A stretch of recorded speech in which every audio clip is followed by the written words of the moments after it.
मामा सर्व शोकाकुल बंधू आणि भगिनींनो, आपले सर्वांचे नेते, या राज्याचे नेते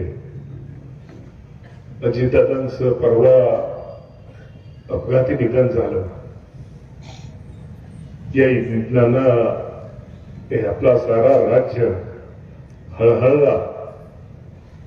आपल्या सर्वांना माहिती आहे की दादांचा स्वभाव खूप वेगळा होता. चांगल्या माणसाला, चांगल्या कामाला चांगलं म्हणायचं. कोण चुकला, तो कितीही मोठा असला तर त्याला चूक मन सांगायचं. आणि एखाद्या भटक्या कार्यकर्त्यासाठी पुढचा कितीही मोठा कार्यकर्ता असला त्याला अंगावर घेणारा या राज्यामध्ये एकच नेता होता. त्याचं नाव होतं अजितदादा पवार साहेब. तुम्हा सर्वांना माहिती आहे की मी पण आज तुमच्या सगळ्यांच्या समोर उभा आहे. एका शेतकरी कुटुंबातला मी मुलगा. माझ्या घरामध्ये कुणी राजकारणामध्ये नव्हतं, कुणी कशामध्ये नसताना माझ्यासारख्या कार्यकर्त्याला साखर कारखान्याचं चेअरमन, बँकेचं चेअरमन, जिल्हा परिषदेचं अध्यक्ष, आमदार, राज्यमंत्री, आमदार, कॅबिनेट मंत्री पद हे देण्यामध्ये दादांचा खूप मोठा वाटा होता. आणि दादांचा एक स्वभाव होता, एकदा एखाद्यावरती विश्वास टाकला तर निश्चित प्रकारे त्या माणसाला दादांचा खूप पाठिंबा असायचा. आज मला इथं पुढं शिवाजी भाऊ दिसतात. अरे शिवा, तुझं काय चाललंय?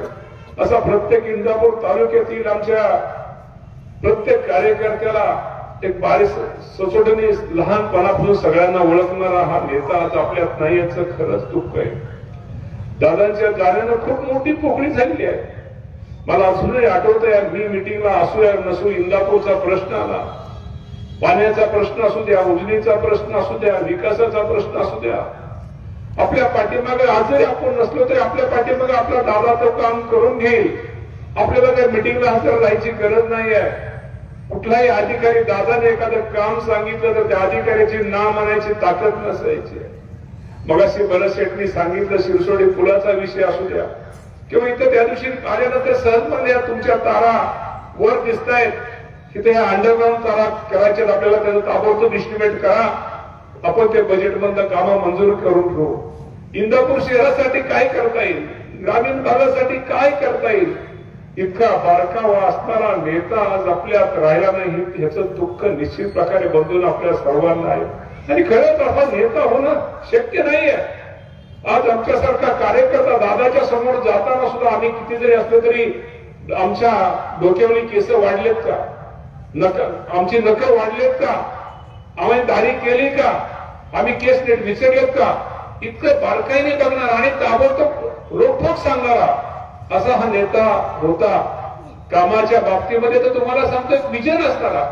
या शहरासाठी काय केलं पाहिजे, या राज्यासाठी काय केलं पाहिजे, बारामती बरोबर आपल्या इंदापूर शहरामध्ये काय करता येईल. मगाशी डॉक्टर साहेबांनी, तरंगे साहेबांनी सांगितलं होतं ते क्रीडा संकुल बारामती आणि इंदापुरात शेवटच्या दिवशी दादाने ते क्रीडा संकुल देण्याचा दादाने आपल्या सगळ्यांना बाबांना प्रयत्न केला.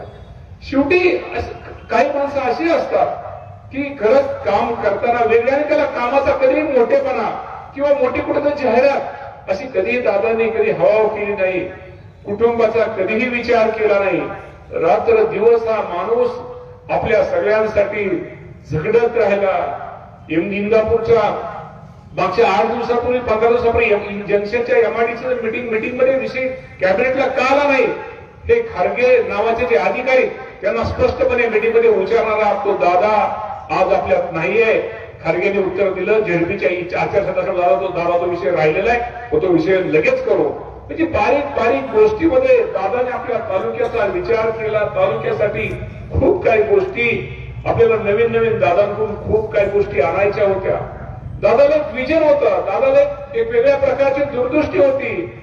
आता सुद्धा कधी भीती वाटते, कधी मनाला वाटतं रे कोण आपल्याला आपल्या तालुक्याचा पाण्याचा प्रश्न त्यासाठी कोण आपल्याला जोरात मदत करेल, आपल्या पाठीमागे कोण आपल्याला पाठिंबा देईल, तालुक्याच्या विकासाच्या बाबतीमध्ये आपल्याला कोण पाठिंबा देईल. ठीक आहे, आपण मंत्री आहोत, आपण ते करू, परंतु कधीतरी पाठिंबा देणारा एक लहान भाऊ म्हणून मोठा भाऊ म्हणून लहान भावाला सांभाळून घेणारा हा दादा परत आपल्यात येईल का, हे सुद्धा कधी कधी मनाला भीती वाटते, मनाला एक पण घट्ट होत. खरंच दादा तुम्ही आमच्यासाठी खूप मोठे होता. आई वडिलांनंतर चुलत्यानंतर माझ्यासारख्या नेत्याला दादासारखा माणूस एक मोठा एक धाडसी निर्णय धाडसी पाठिंबा देणारा नेता आज आपल्यामधनं निघून गेला. त्याचं दुःख नक्की माझ्यासारख्या कार्यकर्त्याला राहील, माझ्या मनामध्ये राहील. आणि म्हणून खूप मोठी पोकळी दादांच्या जाण्यानं आपल्या भागाची आपल्या सगळ्यांची झालेली आहे. पण निश्चित प्रकारे मी तुम्हाला एवढं सांगतो, आपण दादाने जो आपल्याला दिलेला आदर्श आहे, दादाने दिलेली जी शिकवण आहे, एक काम करण्याची पद्धत, स्पष्टपणे बोलण्याची पद्धत, खरं बोलण्याची पद्धत आणि काम करताना सर्वांना बरोबर घेऊन जाण्याची पद्धत आपण पुढे आयुष्यामध्ये सगळेजण बरोबर करून घेऊया. भाऊ आप्पासाहेब डॉक्टर सगळेच मंडळी, सगळ्यात सर्व पक्षीय मंडळी आज हजर आहेत. मी सगळ्यांना एवढं सांगतो की आपण पुढे काम करताना सगळ्यांना बरोबर घेऊन जो दादांचा दृष्टिकोन होता, जो दादांचा विकास दृष्टिकोन होता, तो पुढे नेण्यासाठी आपण सगळेजण प्रामाणिकपणे प्रयत्न करूया. निश्चित प्रकारे या अडचणीच्या काळामध्ये ज्या दादांच्या पवार कुटुंबियाच्या पाठीमागं आपण सगळेजण पाठीमागं उभे राहा, ही आपल्या सगळ्यांना मी खात्री आपल्या सगळ्यांच्या वतीनं पवार कुटुंबियांना खात्री देतो. आणि आज आपल्या सर्वांच्या आणि माझ्या लाडक्या नेत्याला, माझ्या मोठ्या भावाला मी भावपूर्ण सर्वांनी अर्पण करतो आणि थांबतो. धन्यवाद. धन्यवाद. आपणा सर्वांना विनंती आहे का दोन्ही हात वरती करून एक घोषणा द्या. अमर रहे, अमर रहे, अमर रहे, अमर रहे, अमर रहे, अमर रहे. धन्यवाद. धन्यवाद. खरं तर